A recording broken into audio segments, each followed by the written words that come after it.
আরে এইটা তুই কি করে দিয়েছিস? আমি কি করলাম? ও হঠাৎ করে আমার সামনে চলে এসেছে, এখন অনেক খারাপ হবে। তুই এই পিঞ্জিরাতে বন্দি হলে কি করে? ওর মা আসতে চলেছে, তুই জলদি এখান থেকে পালিয়ে যা। না ভাই, আমি তোকে একা রেখে যাব না। আমি বলছি তুই চলে যা এখান থেকে, নয়তো তুই মারা যাবি। ঠিক আছে? কে মেরেছে আমার বাচ্চাকে? জলদি সামনে আয়। আরে রিমোট কন্ট্রোল গাড়ি, এটাকে ধরে নেই, আমার ছোট ভাইকে দিয়ে দিব।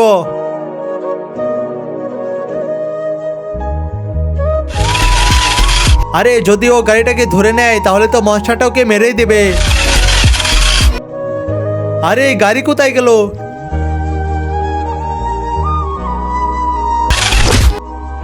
এই তো গাড়ি পেয়ে গিয়েছি।